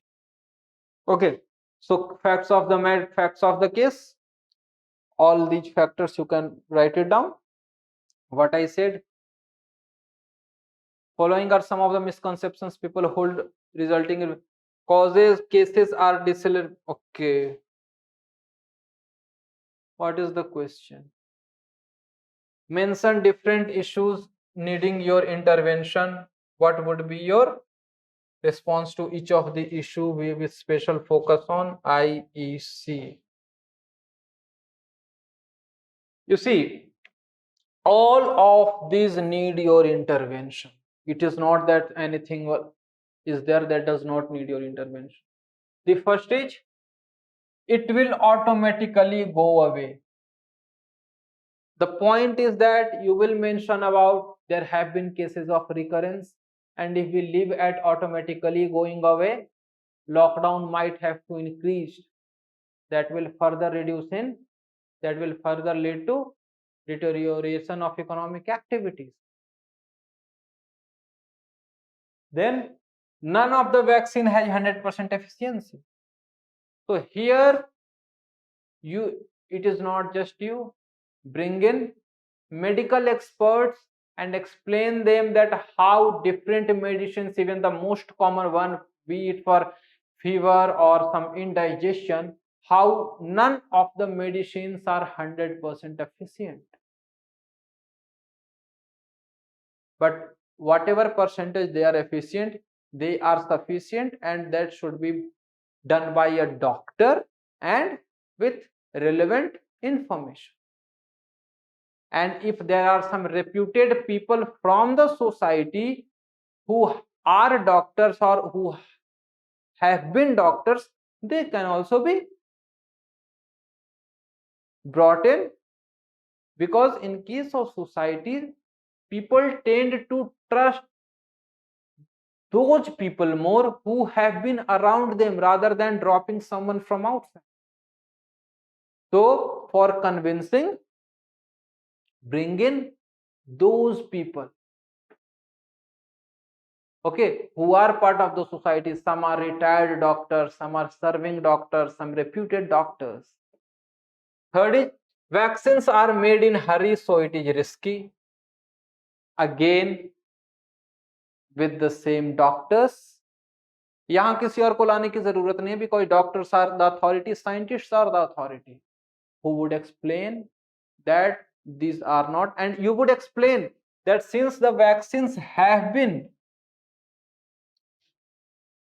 issued, have been brought, have been permitted by the government, it means due research has taken place and they have been tested for their efficacy, etc. So again, doctors will be here. Infertility among youngsters, and against here religious leaders will be there.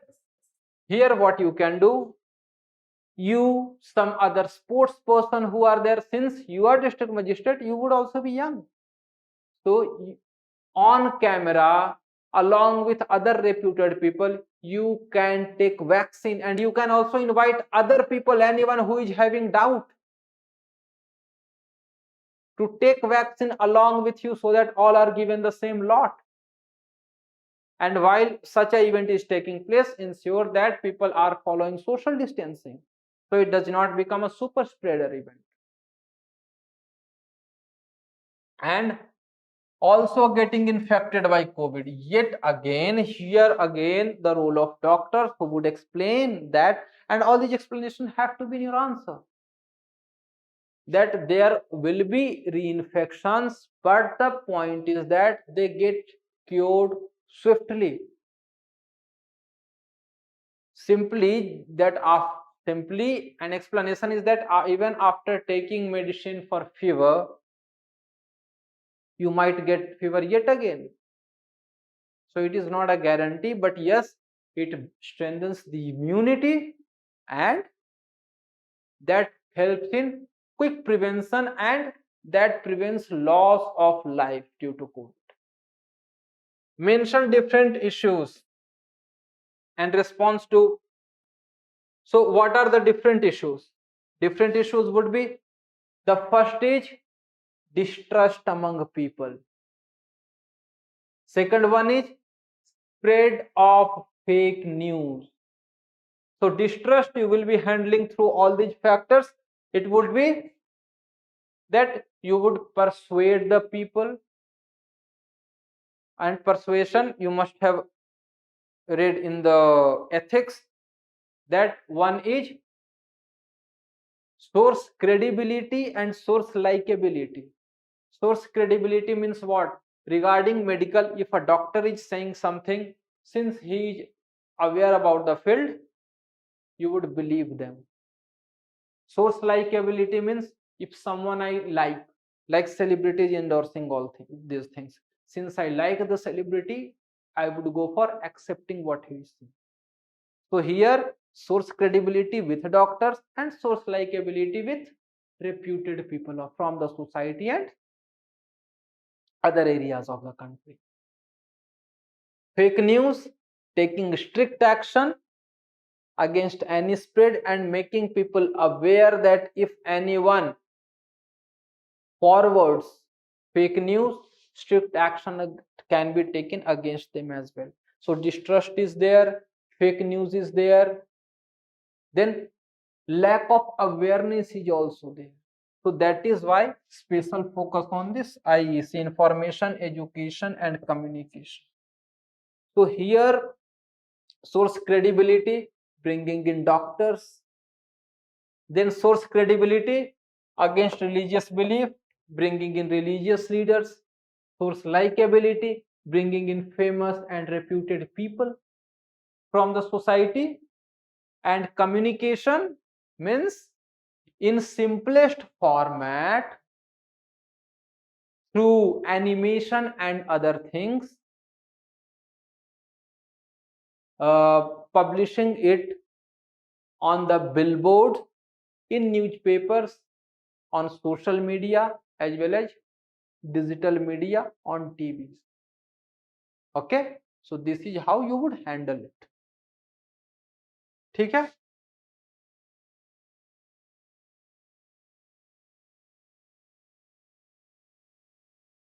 District magistrate of small underdeveloped forest area, not suitable for agriculture, some subsistence agriculture, lack of economic activity, there is a migration. So this is a case of distress migration. So जब आप ये लिखते हो ना facts of the case or matter, or even in case of introduction, there is a case of lack of suitable agriculture activities leading to distressed migration. Large amount of metal deposits, minerals हैं, rare earth elements, very crucial for electronic devices, hard disk,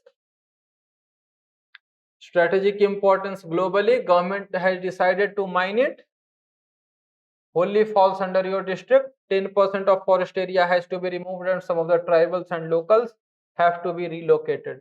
So natural case, they are strategic minerals, there has already been, there is poverty, lack of economic activity causing distress migration, which means naturally there is need for infrastructure, there is need for industrialization so that economic opportunities can be created and distress migration can be stopped and standard of living, quality of life of common citizens that can be improved.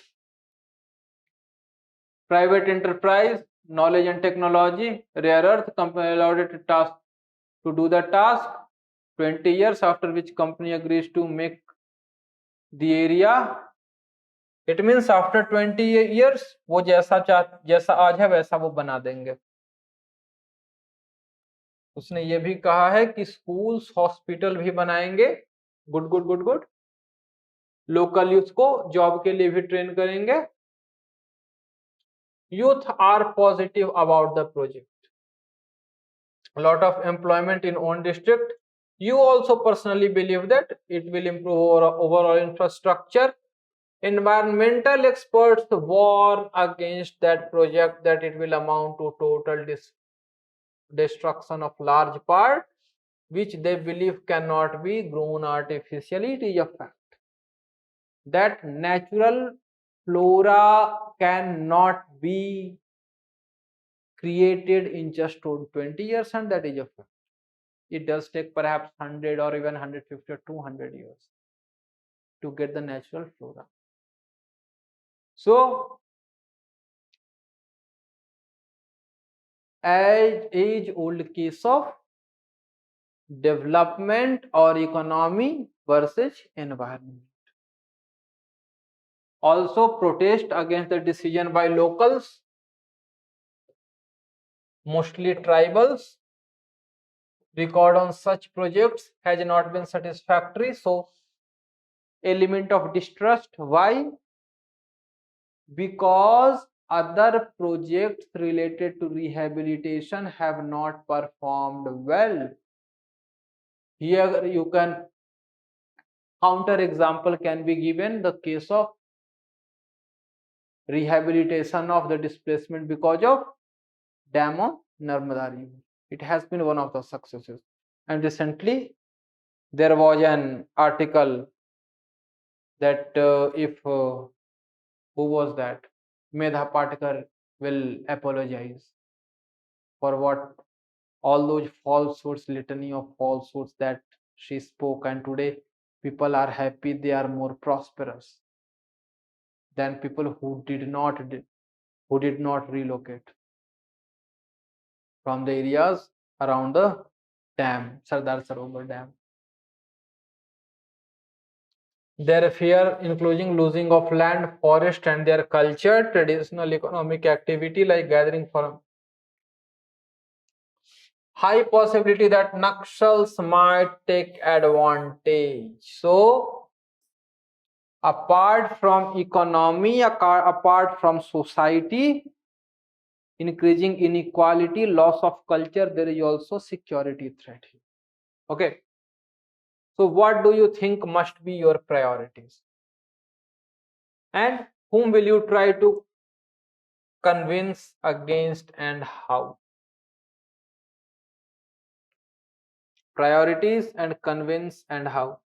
So आप में से किसी ने लिख रखा था कि you will try to convince the government. यार, you are the government.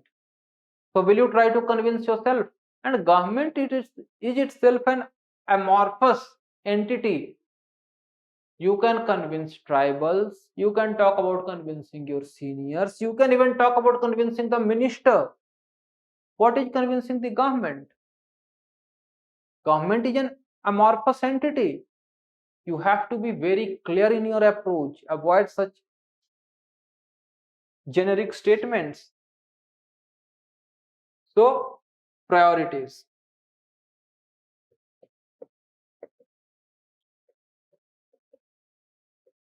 What are the priorities? The first is lack of trust, right? Then fear of, this is not about the answer, I am just mentioning what are the key issues. Fear of loss of land, culture, etc. Right? Then third is loss of environment, and fourth is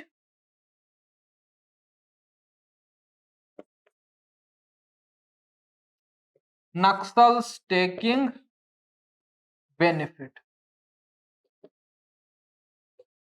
You see, these are four key issues. You can say that I will try to convince the company or my seniors to abandon the project. That is not in favor, because first of all, that is, you can mention it a point.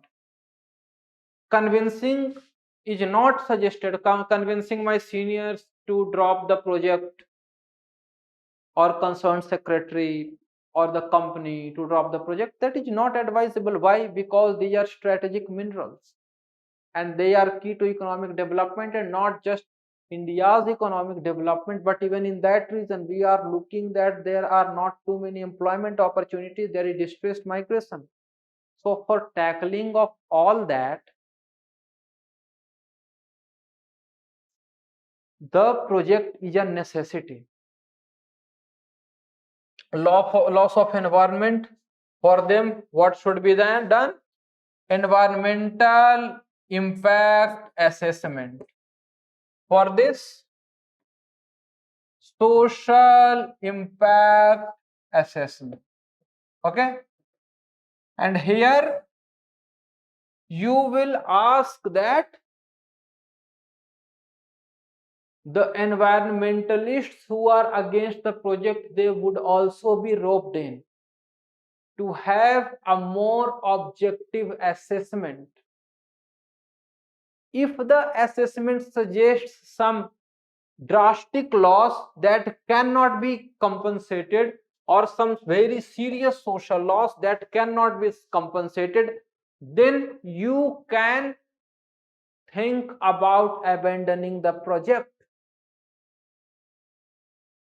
That can only be the situation that The loss is something that cannot be compensated. We are thinking an extreme situation, but generally it is not so. Why? Because only 10% of forest is being impacted.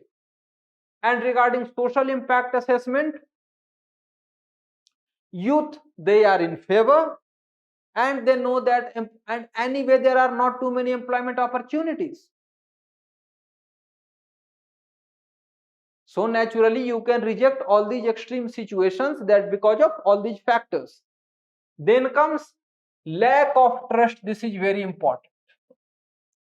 So for lack of trust, what you can do is that you can start it in the beginning. You can say that before the project has started, where they will be relocated and how all this will be done. You will devise a complete detailed plan with a time bound, what should I say, in a time bound manner or in a time bound approach. And then you will take some of the elders and key persons of the tribe, and you will take them, let them to visit those areas, and you will explain that this is the government plan and this is your timeline if you have got any more suggestions. That is one aspect. And then here you will also explain the employment that will be generated and the employment that their children or their family member, they will be getting an improvement in their livelihood. And since moreover, since youth are interested, you will rope in youth to convince their family members. Okay. Then comes fear of loss of land, culture, etc. Here you can again give example of displacement due to Narmada, that there was no loss of culture and people are still with their culture, and even you can take them for a trip to there, because ultimately you have to convince people, because this is a need, this is a necessity. Then comes security challenge, and for security challenge what you would do, you would meet with the police and CAPFs, or you can specifically mention CRPF, because generally it is the CRPF who is involved in anti-nexual operations, and try to make them aware or try to coordinate with them, so that in case any youth he is lured or approached by the Naxals, police takes swift action. And this is something that can be thwarted, because just because of fear of Naxals, economic activity of the nation, industrialization in the nation cannot be stopped, because doing anything like that will mean putting a whole nation to the ransom of some of these rabid elements of the society, and who are supported by some of the intellectual class of our society. You see, I have a very clear, what should I say, I have read a book, a Naxal story, and I have read about this in detail, so I just despise it. I simply do not say that this is something related to alienation and disenchantment. This is just for the political purpose or political gain of specific section of population and specific section of intelligentsia. This happens. So I have got, personally, I have got no, what should I say, sympathy with them or their cause. Okay. So this is what you would suggest. Whom would you try to convince against, and how? We have explained how we are going to convince, and how, what will be your priorities. We have already mentioned that trust can be addressed. वो जो environmentalists, the concerns, their concerns are also addressed, and how you will address. Okay. Then regarding the people and tribals, then regarding Naxal. Okay, security challenge. ठीक है. अब देखते हैं अगला, cabinet secretary, government of India, honesty, integrity and impartiality. हाँ, इस सवाल में गलतियां हुई थी, and that I will be explaining. And that is why I'm going to read this question very slowly, very comfortably. First of all, you have been. You are not. So many have written, you are the cabinet, I am the cabinet secretary. You are not, you have been. So be very careful in what you are writing. And all these traps have been created knowingly. I had created knowingly these traps because I was expecting you to make those mistakes, and you have made those mistakes. You have been a cabinet secretary, reputation of honesty, integrity and impartiality. ठीक है? A matter related to arbitrary allocation of coal blocks has gone before the Supreme Court of India. Due to your track record, the Supreme Court forms a one-member committee headed by you. One-member committee means you have got much discretion. ऐसा नहीं है ना कि ठीक है 5 member की committee है, 4 are agreeing, 1 is not agreeing, 1 will give his or her dissent note that will come to the public and public will get to know the contrary opinion. This is a one-member committee. It means whatever you are saying, that is the only thing. And allocation of coal blocks detailing discrepancies, if any. In the course of your investigation, you come across some acts of omission by the then coal secretary. Some acts of omission you come across. There are higher chances that mistake would be bona fide. Again, higher chances. It is not saying that those mistakes are bona fide. There are higher chances. It means a probability which can swing anyway. Coal secretary in question is your batchmate. So this coal secretary, he is your batchmate. So here comes conflict of interest. And known to be an honest bureaucrat. If someone is known to be an honest bureaucrat, that does not mean that person will continue to remain honest.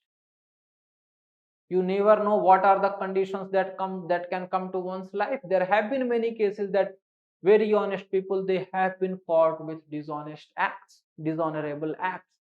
Okay, so you said that, sir, you are saying, हाँ यहाँ पे you know him personally.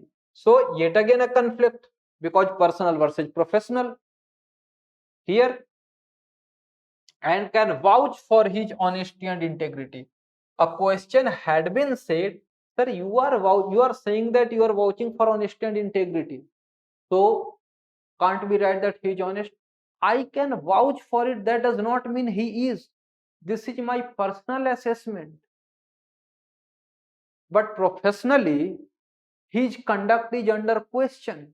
So if without that question I give a judgment or assessment based on my personal thinking, that will go against the spirit of objectivity. Objectivity means you have to act as per facts of the case. Okay? So ये छोटे छोटे जो traps create किए थे ना, आप में से कई लोग आप उसमें फंस गए हो. इसलिए be very careful while you are reading the question. Okay, if you mention his name in the report, the chances are that his name would be smeared and questions would be raised on his integrity. So character assassination, something that media does, and there are also chances that he might have to go to jail. You are also aware that such action against honest bureaucrats will demoralize the bureaucracy as a whole. तो एक ईमानदार bureaucrat के against अगर होता है तो demoralize, it's but natural that why would people go for doing taking risk, giving suggestion, taking action. Tomorrow it may so happen that project might not materialize the way they had planned, and yet again you can also be held responsible and labeled as corrupt. So as a result, if this is why protection is needed to bureaucracy, security is needed to them, so that they can take decisions, they can take risks in public interest. Important is that those risks should be based on objective assessment and should be in public interest rather than in being in self interest or in political interest of party in power. Okay. On the other hand, you can avoid mentioning his name in the report to save him from mental agony and legal hassle. Since you are enjoying discretion, this is something you can do. But if you do something that goes against the principles of honesty, integrity, and impartiality, so you can see how questions are framed, questions are designed, right? Now, does the case involve any conflict of interest? If yes, how? So you will given in introduction, you will say that the secretary under question, he is a batchmate and known to be an honest.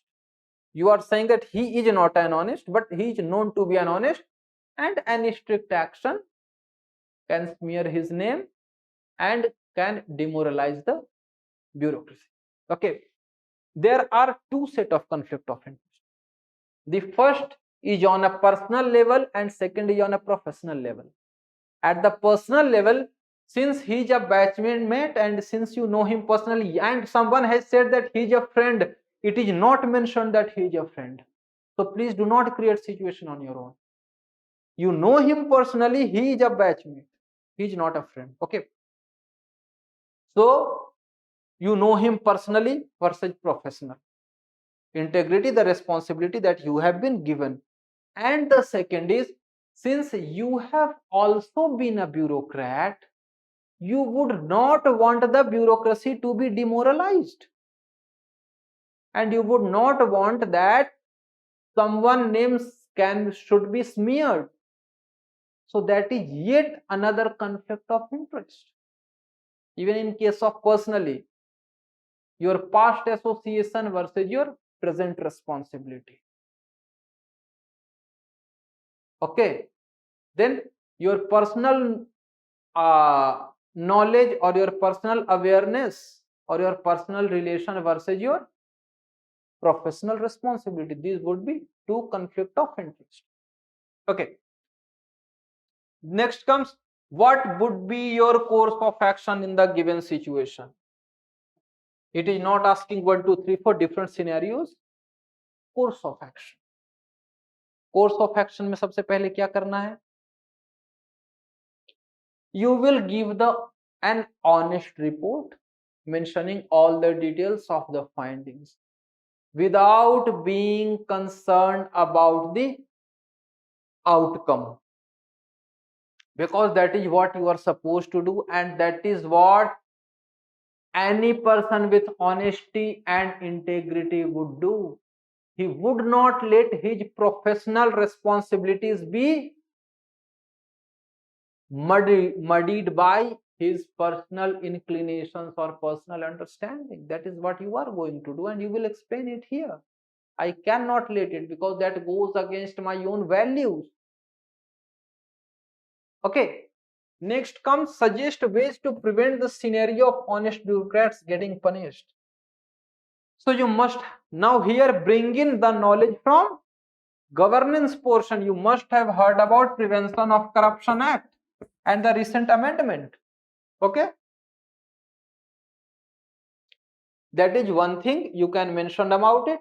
And second, you can talk about, in case of any such issue, first an internal inquiry by Lokpal. What this internal inquiry will ensure that unnecessarily the names are not smeared. Once internal inquiry is complete and the person has been held guilty, then start the case, start legal action, and then if the name comes to public, no issues, because the person is guilty and the society should know that he is guilty. But if that person is not guilty, then internal inquiry will ensure that he is not guilty, and without knowledge of anyone else, this can be stopped. Okay, then you can also talk about, third is empowering civil services board. इससे क्या होगा, bureaucracy का जो political leadership का interference है, that can be limited. So these are some of the suggestions so that morale of bureaucracy can be boosted. Okay, those are some of the suggestions, ways to prevent the scenario of honest bureaucrats getting punished. And you can mention about, there was a case related to PC Parekh. He was also a coal secretary, and in fact this question was linked to PC Parekh issue only. I had brought in some matter from there and then I had framed this. So that's all. I hope this would be beneficial, though none of you were present. I think one was present and I cannot see whether he is present or not. But that's all, and I have tried to explain it and I have given it in detail. You see, and moreover, in any of your papers, do not put anything that is controversial and anything that shows any sort of political inclination or political disinclination, because you never know about the inclination of person who would be evaluating your copy. So just avoid it. And moreover, you are expected to be neutral and objective, not just for ethics, in any paper. Because I was asked, looking at this damp paper and something like that controversial was written, and then I suggested that this is something that should not be done.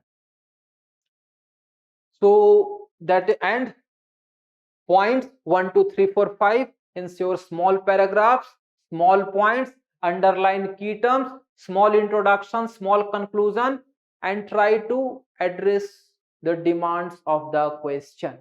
And I have got only two suggestions for you, only two suggestions. First is,